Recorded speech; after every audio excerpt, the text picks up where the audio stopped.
Now to Sean Diddy Combs' investigation. New surveillance video shows Combs being taken into custody in a Manhattan hotel last week. Morning, watch how federal agents took Sean Diddy Combs into custody. He's seen in this video entering the Park Hyatt Hotel in Midtown Manhattan with others when agents from Homeland Security Investigations approach and separate him. They place Combs under arrest and lead him out the front door in handcuffs. His lawyer said Combs had come to New York 2 weeks earlier with the intention of turning himself in. He did not expect the agents to be waiting at his hotel last Monday night. Diddy is done for good. After the charges against him have been released in a 14-page federal grand jury indictment, things are looking bleak for the bad boy mogul who has been running a human trafficking ring from the comfort of his home for years now. There's really no deal that the U.S. Attorney's Office can offer, and it's certainly not one that Diddy will accept. It would involve decades in federal prison. We're talking about mandatory minimum sentences of 10 years for both the drug charges and the sex trafficking. So we know that Diddy has fought charges before. There were state charges, there were gun-related, the nightclub shooting with J-Lo, but he's going to dig in his heels, and this case is going to trial. If you're prosecutors, you really want to make sure that your evidence is bulletproof before you go down that route. The details are as crazy as they get, and hundreds of women and minors were trapped by Diddy and forced to perform all kinds of disgusting activities. Not only did Diddy use his money and fame to keep his victims silent all these years, he also drugged them for days to keep his freak-off parties going. Details of Diddy's arrest have just come out, and it was revealed that when the government raided his house that they found over 1,000 bottles of baby oil and lubricant. Now you might be wondering, was Diddy arrested because he had over 1,000 bottles of baby oil? And the answer is no. Anyone that does have over 1,000 bottles of baby oil probably should be looked into. The real reason is because Diddy would host these secret exclusive parties which he nicknamed freak-offs, where he'd invite a bunch of men and a bunch of women and then would pressure them to do various things together. Now, some of the things that Diddy was asking these women to do were so extreme, hence the name freak off, that they'd asked to leave, to which he would give them unprescribed medicine that would make them a little more willing to participate. And either join in or record the whole event so he could use that as blackmail against them from speaking out about the horrendous things that he would let happen at his freak offs. Now, just yesterday, the police finally got enough evidence to take Diddy into custody. However, in front of a judge today, Diddy pled not guilty and asked to be let out on bail. And Diddy was so desperate to get out on bail that he put up his $48 million mansion, as however the judge denied it, saying that he'd be too much of a risk. The reason being that if Diddy was let out, there's a good chance he'd try to intimidate some of the victims from coming forward, as was shown in a previous lawsuit where a victim was named, and to try to intimidate her, he called her 54 times, as shown by his phone record. It was also revealed that for the last 10 years, Diddy's been consistently paying various random women large amounts of money, which a lot of people assume is hush money. And honestly, whether all the alleged things are true or only some of them were, I think it's clear that the things that Diddy was doing behind closed doors were obviously unacceptable and need to be looked into. That's my opinion. What do y'all think about this? The feds have found all kinds of insane things that prove just how wild Diddy's freak-off parties really got. From 1,000 bottles of lube and baby oil to weapons and drugs that were used to keep his victims compliant, the singer's house is the actual definition of hell. As part of this investigation, in March of this year, special agents from HSI executed a search at Combs' residences in Miami and Los Angeles. They also executed a warrant for Combs' electronic devices. During those searches, agents seized evidence of the crimes charged in this indictment. They seized firearms and ammunition, including 3 defaced AR-15s and a large capacity drum magazine. They also seized evidence of the freak-offs, electronic devices that contain images and videos of the freak-offs with multiple victims. And they seized cases and cases of the kinds of personal lubricant and baby oil that Combs' staff allegedly used to stock hotel rooms for the freak-offs, more than 1,000 bottles altogether. Not to mention all the incriminating evidence the authorities have found on Diddy's phones and computers, which are rumored to have video recordings of these freak-off parties, which Diddy later used to blackmail his victims and everyone who would participate in his deranged activities. In fact, blackmail is how he managed to get away with all his crimes for so long. What his mama thinks about all of this, and he's also a father of daughters. I had to put my glasses on today because I can't see straight, I kid you not, about this whole scenario, day in and day out, of sex trafficking, sexual exploitation, online exploitation. This case in the last 2 days has made me so sick. I had to put a yellow blouse on today. You know what? Sunshine. Perhaps we're going to have justice here. So many women and girls are looking at this case and wondering, we are not talking enough about not only sex workers, prostitutes, as in the indictment, regular underage even, and there were mentions of boys and young men as well. What this does to them. They have post-traumatic stress disorder. How this has ruined, I'm sick from, it's going to be countless lives have been ruined. But now that the diddler is behind bars for good, his victims can finally breathe a sigh of relief. And while Diddy has been in trouble a bunch of times, this time, the feds are out to get him, and the evidence they have against him is overwhelming. There's absolutely no way Diddy can ever come out of this innocent. Is where Sean Puffy Combs is currently being held in Brooklyn right now. This is a federal prison detention facility operated by the Federal Bureau of Prisons. As I said, Sean Puffy Combs is currently being held in this facility. There are reports saying that he's being held in special housing units, which is separate from the general prison population and is usually used for inmates that might need additional protection. Ghislaine Maxwell, R. Kelly, when they were here in this prison, they were also held in the special housing unit. Now, the Metropolitan Detention Center in Brooklyn has recently and in the past couple of years come under fire for its abhorrent conditions. A federal court judge threatened to vacate an inmate's sentence if he was sent here, citing behind bars. Hold on, Sydney, you're the reporter. Let me go to a shrink on this. Dr. Bethany Marshall, that's why you don't have freak-offs, because you don't want to be an MDC. I wouldn't do anything, as much as I'd like to at times, to jeopardize being with my children every night, making their dinner, getting them to school, all that. Why?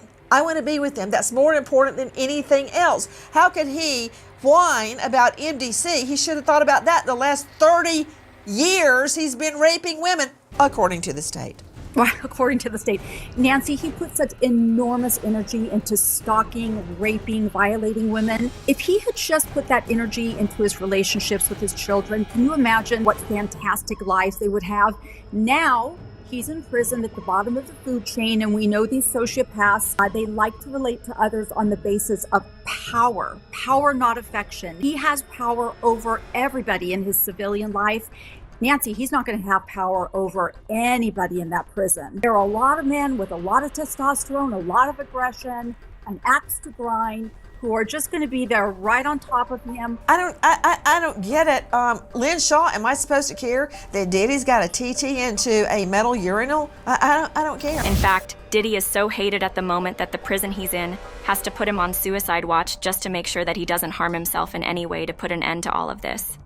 But at the same time, this might just be another way to keep him safe from all the people in prison who are mad enough to kill him with their bare hands. You say his fame makes him a target. Yes, in my humble estimation, his life safety is in jeopardy in any correctional lockup right now. If it is true, as reported, that he is housed in the special housing unit, it's important to note that the special housing unit is a lockdown, 24-hour lockdown unit. The MDC Brooklyn is a high-rise. The vast majority of the floors are general population floors. But the special housing unit is a 24-hour lockdown facility. So this is for Mr. Combs' protection. His incredible worldwide celebrity combined with the allegations, the charges now, and indictment of acts of violence against women make him a very attractive target. So obviously they need to safeguard. Because of all the charges against Diddy, the inmates in prison might want to kill him as a badge of honor, not to mention that he's one of the most famous people in the world.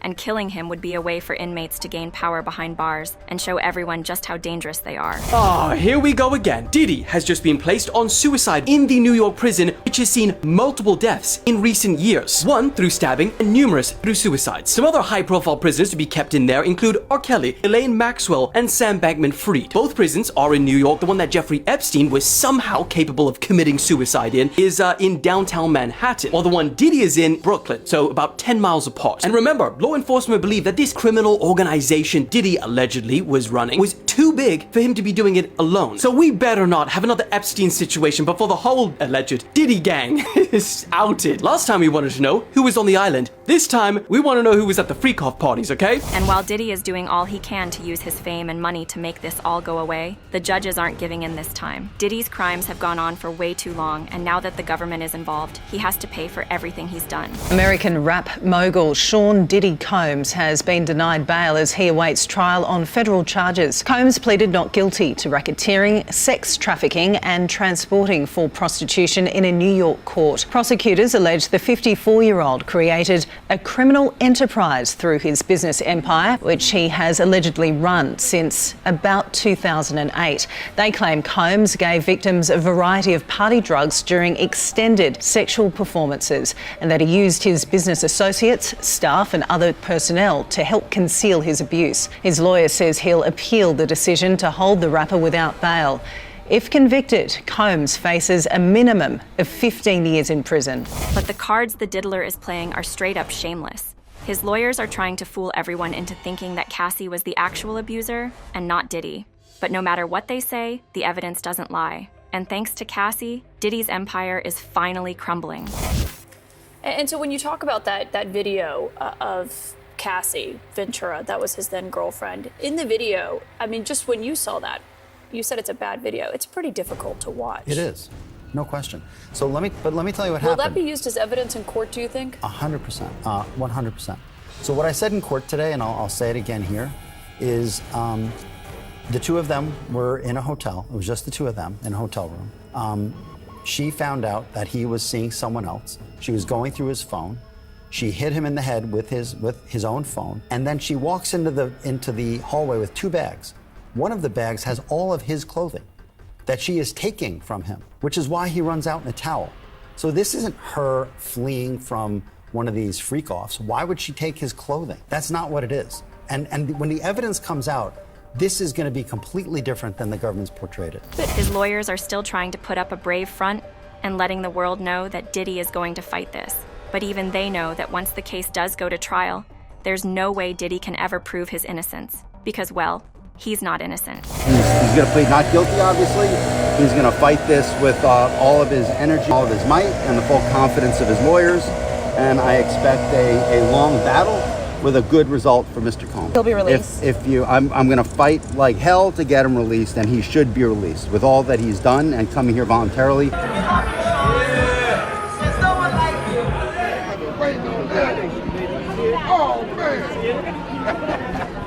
But the thing is that this human trafficking ring isn't just on Diddy.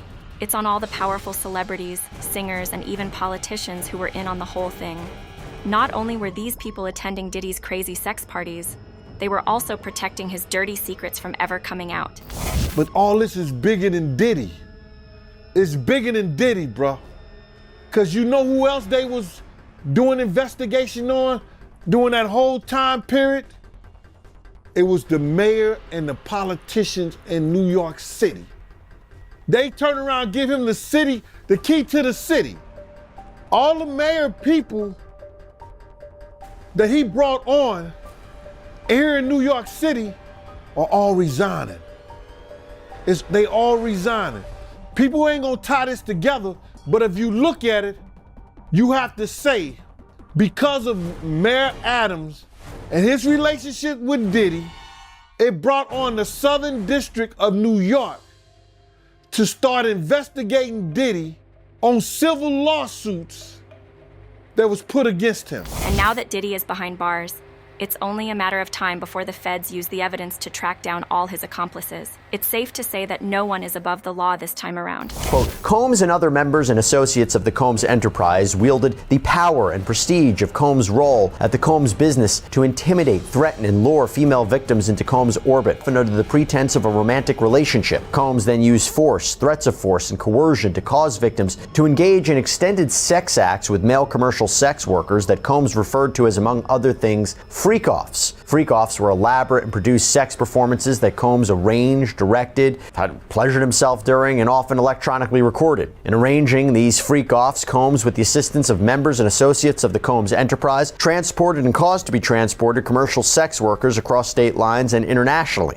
Freak-offs occurred regularly, sometimes lasted multiple days, and have often involved multiple commercial sex workers. During freak-offs, Combs distributed a variety of controlled substances to victims, in part to keep the victims obedient and compliant. Sometimes, unbeknownst to the victims, Combs kept videos he filmed of victims engaging in sex acts with commercial sex. In fact, Diddy knew this was a long time coming, because according to his former bodyguard, Gene Deal, he had started going around people he had beef with, trying to sort things out, just so they could offer him support when he was locked up for his crimes. But Gene wasn't one to give in that easily. Yeah, so what they did was they reviewed both of those civil lawsuits and found that there was some criminal activity in those lawsuits. We spoke that on Art of Dialogue. We spoke about that on your show. I said if they really wanted him, all they had to do was review those civil lawsuits. And once they find the criminal activity in those, they could bring him in. Now, did the Federal Bureau of Investigation in Miami do it? No, they didn't. Did California do it? No, they did not. The Southern District of New York, they took it upon themselves and put on that raid and everything